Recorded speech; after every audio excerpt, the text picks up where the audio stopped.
அனைவருக்கும் நற்காலை வணக்கம். காலை வணக்கம். பட் மத்தியானம் ஆயிடுச்சு. மணி 12 மணிக்கு மேலே ஆயிடுச்சு. Right, okay. மெயினாக உங்களுக்கு தகவல், கால்ஃபர் ஆனதுக்கப்புறம் புக்கை படிக்கிறது முக்கியமாக தவிர்த்துருங்க. ஏன்னா புக்கை பார்த்தாலே உங்களுக்கு பயம் வந்துடும். ஆனால் 6 to 10 படிக்கும்போது எந்த பாடத்தை படிக்கிறது எந்த பாடத்தை விட்றதுன்னே உங்களுக்கு ரொம்ப கன்ஃபியூஷன் ஆயிடுவீங்க.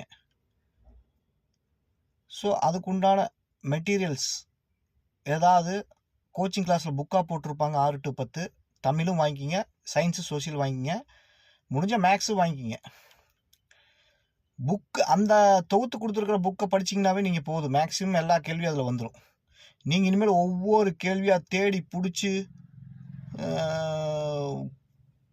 படிக்கிறது அவ்வளோ செட்ரேட் ஆகாது.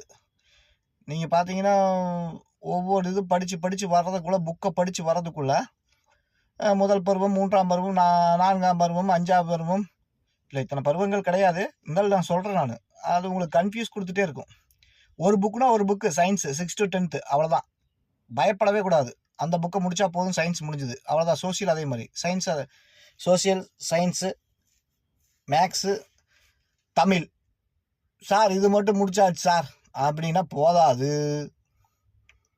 நீங்கள் மெயினாக கான்சன்ட்ரேஷன் பண்ணுறது உளவியல் சம்மந்தமான கேள்விகளில் ஏதாவது கோச்சிங் கிளாஸ் அகாடமி புக்கு ஒன்று வாங்கிக்கிங்க. வாங்கிட்டு அதை டெய்லி ஒவ்வொரு சாப்டராக போட்டு பார்க்கணும். இந்நேரம் நீங்கள் ஃபுல்லாக ரிவிஷனுக்கு தான். கால்ஃபர் வந்துருச்சுனாவே ரிவிஷனுக்கு தான் டைமே ஒழிய புதுசாக ஸ்டார்ட் பண்ணியெல்லாம் படித்து பாஸ் பண்ண முடியாது. ஏன்னா ஆல்ரெடி போன எக்ஸாம் எழுதினவங்க 1 மார்க் 2 மார்க் விட்டவங்க உங்களோட போட்டி போடுவார்கள். அப்போ நீங்கள் எந்த அளவுக்கு ப்ரிப்பேர் ஆகிக்கோன்னு பார்த்துங்க. பிசி எக்ஸாம், காவலர் தேர்வை எந்த அளவுக்கு நீங்கள் கொண்டு போகிறீங்களோ அது கரெக்டாக நீங்கள் படித்து டெய்லியுமே கொண்டு போயிட்டே இருக்கணும். இப்போவும் கூட கெட்டு போகல. இப்போ 2 பாடம் படிச்சிங்கன்னா சயின்ஸில் 2 பாடம், சோசியல் 2 பாடம், தமிழில் 2 பாடம்.